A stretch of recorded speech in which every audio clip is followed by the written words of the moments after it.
Good morning, everyone. It's Lee Henson, President, Founder of AgileDad, and it's time for today's episode of the Daily Stand-Up. So without any further ado, let's get started. It's Monday. It's time for a brand new week. I hope that you had an amazing weekend. I hope that you had some fun and got some energy out and did something that really uplifted and enlightened you. We want to kick Monday off with something really interesting. We've been spending a lot of time talking about product management and about product ownership and about product ideas and how things flow through systems over the past several episodes. Today, I wanted to talk to you once again about the concept that people probably struggle the most with when it comes to product ownership. And that answer is, drum roll, saying no. For whatever reason, people still struggle to say no. So I thought I'd throw out some ideas on how to say no gracefully to ideas and give you some examples so that you can kind of run with it, because I'll admit I was recently schooled by one of my students, so let me explain. So I had a student who attended one of my recent advanced classes, and we were having a conversation about product ideas. And, we all come up with the stories about Toyota or we come up with stories about Apple with the iPhone. And there's so many ideas that people throw out there. And one of my students said, well, at least you didn't drop the F-bomb. Now, for me, I was like, the F-bomb? And he says, yeah, Ford. And I was like, okay, share more. And there's this concept about, we need a faster horse, we need a faster horse, we need a faster horse. No, we need a car, right? And that was where, Ford stepped in and saved the day and made a car. But what would you do if I told you research shows that that's not actually what happened? So this is interesting because this is changing the way I view that story and changing the way fundamentally that I view product ideas. So what really happened? Here we go. The people never said they wanted a faster horse. This is what's interesting. The people wanted a cheaper horse. The truth is, the horse was plenty fast. The horse was plenty reliable. In fact, the horse was probably more reliable than any other car that we could purchase, right? But what people wanted, and what most people don't realize, is in the early 1900s or in the 1900s in general, having a horse and maintaining a horse and housing a horse and feeding a horse, that costs a lot of money. So I did some research and I came up with a number. I don't know how accurate this number is, but it's probably pretty close. It costs, now picture this is in the 1900s, about $2,200 a year to maintain a horse. Somewhere in that range, $2,196, somewhere in that range. So it cost roughly $2,200 a year to maintain a horse. Now that's interesting. So I think when Ford went to create his first automobile, he shouldn't have been trying to solve the problem that people wanted to get from point A to point B faster, because that wasn't necessarily their issue. Their issue was that they wanted to have a less expensive yet reliable way to get from point A to point B that didn't require constant maintenance. Oh, so I think you see where I'm going with this. I think that when Ford originally built, in fact, for those of you who didn't know this piece of logic, I'm going to throw out another piece of trivia to you. Here we go. Ford's original company, way back, we're talking 1896, right? He raised $86,000. Now, if you did the math and, try to figure that out, that's about $3.3 million in 2021, okay? So he raised $3.3 million from investors and started something called the Detroit Automobile Company. And that company failed. Oh, wait, what? That company failed. It wasn't until he built the Ford Motoring Company in 1903 that he saw success. And the reason why he failed with the first one is really, really interesting. He failed at the first company because his car that he built, the initial car or the plans for the car and the way the car was going to be launched, etc., was going to come in right at about $1,000. Now, here's the deal. Cars were still unreliable. They were still slow. There wasn't a lot going on. People were still skeptical about purchasing those things. A horseless carriage, what's going on with that, right? But it was just one of those things where there was a lot to overcome.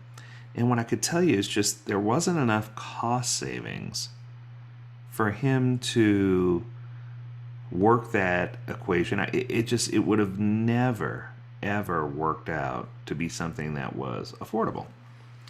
So when Ford Motor Company came about in 1903, he recognized his failures and did some inspect and adapt, and this is the success story. In building the Model T, he got it down to where groups of 2 or 3 men could build the car, and the Model T was a fantastic car.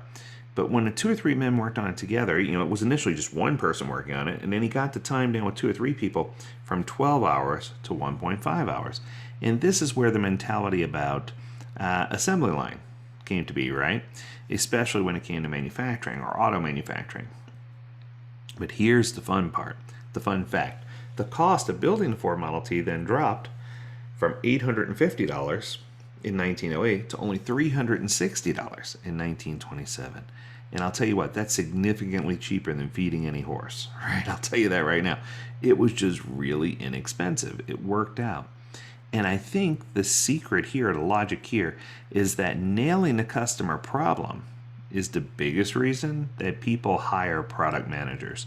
So I'm going to say that one more time. Nailing what the customer's problem is the biggest reason people hire project managers or product managers. People don't want a product owner or a product manager who claims to be omnipotent and know everything. Even with tons of years of experience, there's no way you can know all the customer's wants, needs, whims, and desires. You simply can't ignore the customer. You have to make the right impression the first time. So I promised you that I was going to give you some steps to say no gracefully. So if you were in a meeting with your CEO and they were just insistent upon something or asking for something, how do we say no gracefully? So I think there are 5 steps to do this. So I'm going to give you all 5 steps. The first step is to take the information and decide whether the idea that's being proposed is a problem or a solution. So when we have new ideas, it's often that the problem and solutions are jumbled together, right? Like we're trying to mix clay of different colors or whatever the case may be. Our brain is wired to think in a visual way, not conceptually. So it's easier when we can visualize a problem. In this case, they were trying for a faster car, or visualize a solution rather, a faster car, than think about the problem. Affordable personal transport that's reliable. So I think that we missed the mark when we started thinking about the solution. And I think sometimes we are quick to jump to the solution. Now, one of the things that I teach in all my product ownership classes is that the most important thing you can do is understand what the problem is and why we're trying to solve it, right? To make sure it's something that's worth solving. And that brings me to step 2. If we focus on the customer's problem, the actual problem, not solution, and write it down. I know it sounds silly, but if you write it down, you'll be able to see that this is a problem, but is that the real problem or is that a symptom of a bigger problem? And you'll be able to chase it down until you get to the actual problem. So what a lot of people do is they'll put together something like a problem hypothesis. I remember seeing this online. I'm this type of customer. I'm trying to achieve this job or this outcome, but I can't because this problem or barriers are in my way, and this makes me feel a certain way. It gives me an emotional or social problem that I'm trying to solve. And there are tons and tons of places to go and get that template. But for example, I know I live, so I have one home that's in a city several miles southwest of the airport in Utah. And when I try to get an Uber or a Lyft to go to the airport, the problem I run into is that the cars just won't come this far south in the valley to pick someone up to take them to the airport. So oftentimes I have to rely on family or friends or people to drop me off, or I have to find really creative ways to get to the airport. So my problem might be, as someone who lives in the deep southwest end of the valley, I'm trying to find an Uber or a Lyft that'll take me to the airport. But I can't because the drivers continuously refuse my ride when they realize how far out the travel is. And that makes me feel extremely nervous because the last thing I want to do is miss my flight to go home and see my family. Ta-da! So that's a good example, right? But the reason why this template really works is because it captures the functional part of the problem and the emotional part of the problem. And it lets you see things from both sides. So it's a really cool template and something that's good to use. For step 3, I highlight any unknown areas that we have in the problem. And I use that hypothesis statement that I just now stated. And I highlight any unknowns. If we don't know why, right, maybe we can ask some questions. So in my example, I might say, how many people live in the southwest side of the valley? Does it really make sense for them to come out here? When I say I'm trying to get to the airport, is this essential? Is it something that people in our target market do frequently? Good question. If I talk about how unpredictable it is or how hard it is to get someone to come out here, I might say, how is it so that these people don't turn up on time? Or would it be better for me to call a taxi? Would they have the same issue? And then finally, when I talk about how I feel, I'll most often know this because this is the one that makes sense or it's most common. But if you can't say that it makes all people feel that way or it's just your personal problem, sometimes you need to dig a little deeper and figure out what the real problem is. Once again, root cause analysis. Step 4 is to come up with at least 3 to 4 solutions to solve the problem. Now, this is where I say 3 to 4 solutions because I don't want you to have a single threaded solution. This way you have a plan B and perhaps plan C. I think too often we go in and we have wine and cheese parties where I like to whine about the problem, but we never bring any cheese, we never bring any solutions. So it's important for us to figure that piece out. And then finally, step 5, offer to test out the solution with an MVP type model, right? Something that is just very high level framing out of what we're trying to do. Because the truth is, if we spend all of our time building out every feature, we might work for weeks just to realize we built the wrong thing. So we need to make sure we're being visual about what the problem is. We need to make sure that we write down the problem, framing it using like a problem hypothesis statement.